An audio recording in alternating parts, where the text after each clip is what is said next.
Sigala ewaka sikufa kasita obulamu bwebuli embwa ennamu esinga empologoma enfu bayibuli bwegamba. Saba Katonda omwesigwa akutaase atutaase ffenna tusigale ewaka, tujja kuyitawo, tujja kuwona. Katonda atukuume, obudde bujja kukya, ebintu bijja kukyuka. Si byangu okusigala waka naye kubonaabona sikufa. Okay, Obis Lujia gemanya gange aturaba akaseera kano ku Captain Music nyongero babuzako mu mbeera eya kabi iste batambulidde eti aba blood mwenna okuva mu Uganda okwetola ensi yonna. Manyi vibe nkaka muko ulembeera yonna etambula mu nsi yonna, naye nevertheless tulina okubeera nga tutambuza obulamu mu maaso. Being nti Katonda akyatuwadde obulamu, so tulina okubeera nga tukkiriziganya n'ekyo, then tubeere nga tucelebrating still olw'okuba nti ate era azuukiridde mu mbeera eno gye tulimu. Kye tukoze olunaku olwaliro atugambye tubeere nga tugenda ewooyo amaze ebbanga nga aliowo emyoyo gy'abantu gwe tukkiriza nti watuwa essaala ate era erina kyegenda okubeera nga etongerako. So guess what, mu mbeera gye tuliko eyo okubeera nga tubanoonyeza kuba tutumufu mu ggwanga Uganda, tuzze ow'omusumba Pastor Wilson Bugembe ng'era wano wennyini wendi ge maka ge agasangibwa Enansa na Kabulengwa, we tugenda okubeera nga ate tumwegattako abeere nga atuwa essaala butereevu eve wano wennyini we tutugenda okubeera nga tutuula, then ebeere nga ekutuukako eyo yonna gy'osinzira okubeera nga otulaba. So mu mbeera eno munzikirize mbeere nga negatta ku musumba Pastor Wilson Bugembe mu mbeera y'okulaba nga tujjaganya okuzuukira kwa Yesu Kristo.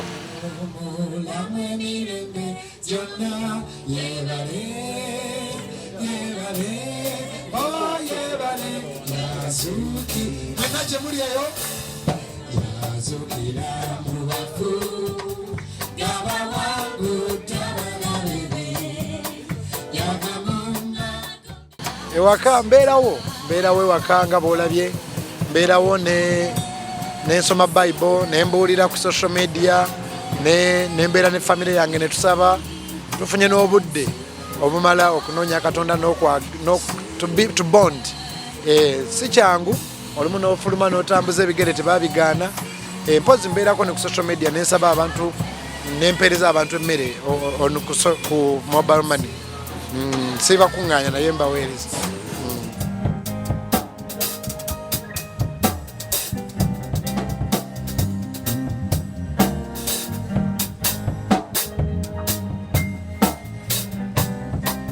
Nze ngezaako nnyo, siri mulunyo naye ngezaako okusigala nga ndi fit, kubanga omubiri guno y'emmotoka yokka gy'olina ekutwala ku birooto byo bwekurashinga, so ofubanga nnyo n'ogufaako. Bible egamba body exercise benefits a little, so go get that little.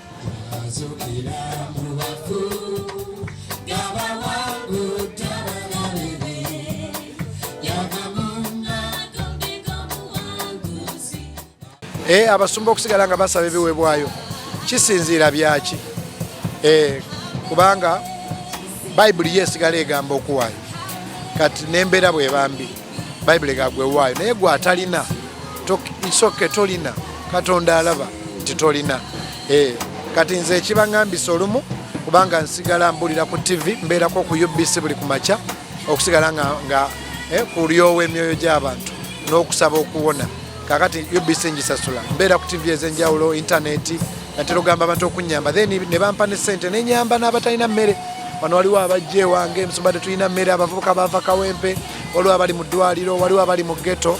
Nze nyina abaana abali mu ghetto, nyina families nyingi nga maama gyali ne taata nga tebalina ssente.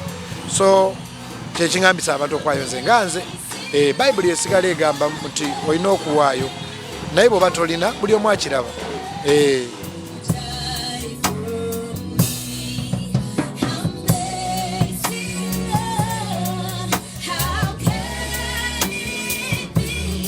Bannayuganda mwenna, manya gange nze Wilson Bugembe, mbakulisa era mbaagaliza Easter ennungi. Easter eno eyeggete nga twekwese mu mayumba gaffe, naye ekyo tekitegeeza nti Yesu teyazuukira. Ate Yesu bwe yazuukira, Bible gati yazuukira yekka, yazuukira n'emirambo emirala mingi nnyo ne bazuukira. Nsabira buli muntu nga walwala kansa, walwala ebirwadde ebitategereka, oloota ebirooto ebibi, Yesu azuukire wamu naawe, kubanga yalina ebisumuluzo. Era nsaba awonye ensi coronavirus tudde emirimu gyaffe.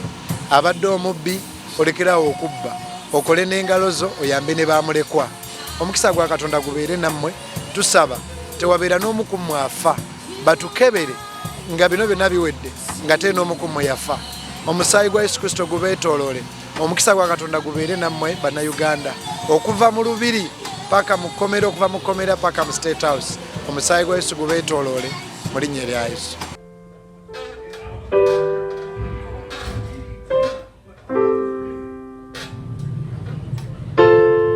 Naye gwomanyi okulaba omwana omuto Suspekt balina emyaka emeka olina kufunira?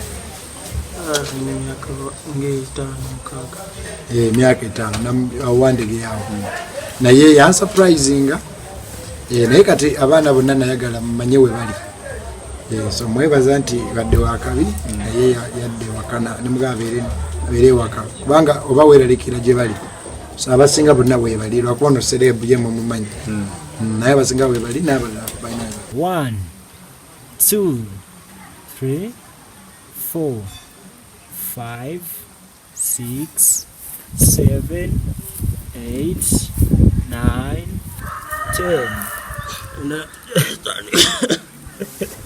Chebaite enyumba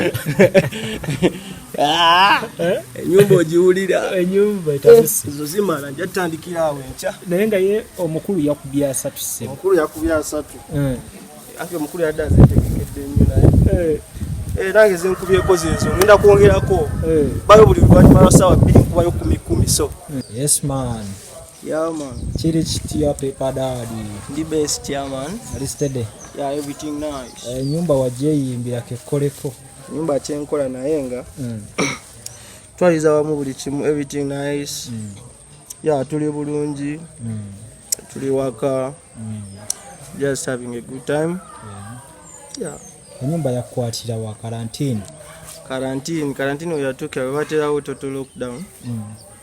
Pastor Wilson yankubira essimu nangamba suspect oliwa mugala ndi eno waka ndi Ntebe nangamba avugojje waka enasa sekiro actually nasimbula nave waka sawanga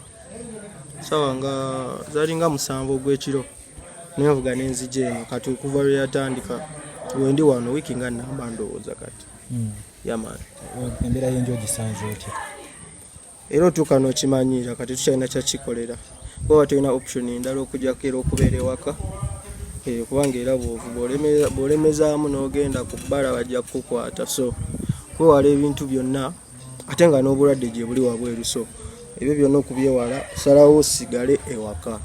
Olunaku olumalako okyemali?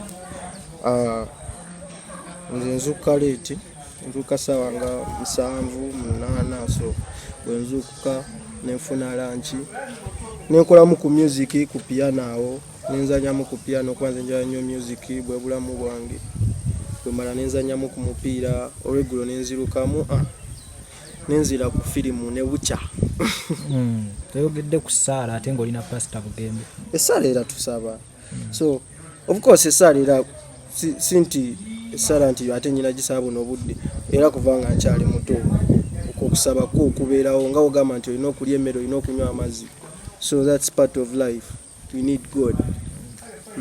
So oluyimba lwo olw'ebbaala okulukyusa n'oluteekamu ennyumba kyava ku situation eno? Kyava ku situation eriwo wano kuba abantu kati ebiseera ebbaala lyefuuse ebbaala ng'ekyase nnyo so era abafaani bange abamu ku bafaani bange be bansaba nkikole nti naye lwaki totukole totukyusizaamu olwo oluyimba n'olutuuma ennyumba ogiwulira so ate nga be baboosi bange nenkibakolera. So oconnecting otya ne bafaanizibwa mu kaseera kano nga tugenda ku stage? Nconnectinga nabo ku social media handles zange ku Facebook, ku Instagram, ku Twitter. Buli wamu connectinga nabo abamu bafaani bange abamu actually nabakyali bange twogera ku simu wano so bintu we bityo. So wakubemu abo ka vibe ko giwulira ennyumba yo nti ogiwulira mbuuza ennyumba ogiwulira bim kati wulira ennyumba ennyumba yeye kiri mu nnyumba sawula ukisanga mu nnyumba sawula kati wulira ennyumba bim weyitambula mu champegani uptown tuli modern yo kiri kitya eyo muli fine eno tukuba pate tonyumya campaign bebe yo body soft gear nandikuteko naye ndi mufia bim walona walukyusiza kati balutuma walo yalutadde mu version y'oluzungu mbu you hear it I'm asking you hear it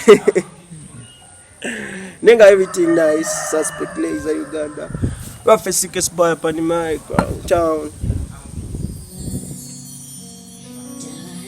he for me who caused him pain to heal who he's on their pursuit. Amazing love, how can it be? But you, my God, should die for me.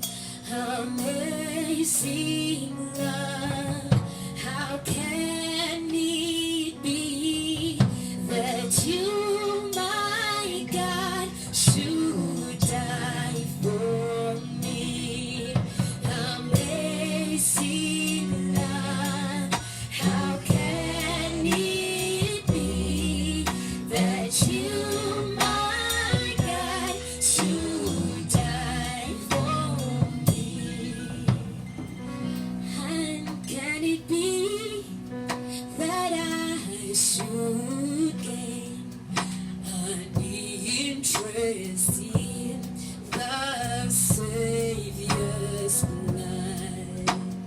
Died he for me, who caused him pain, to him who heals on every pursuit. Amazing love, how can it be that you, my God, should die for me? Amazing love, how can it be that you, my God, should die for me? Amazing love, how can it be that you, my God, should die for me? Amazing love, how can it be that you, my God, should die for me? Amazing love, how can it be that you, my God, should die for me? Amazing love, how can it be that you, my God, should die for me? God bless you. Happy Easter. Okay, what a voice. Here is mine. Yazukira mu bafu ngaba wangu tabala bebe yava mu magombe n'obuwanguzi nabero mulamu emirembe gyonna yebale yebale oh yebale yazuki mwena gye muli eyo yazukira mu bafu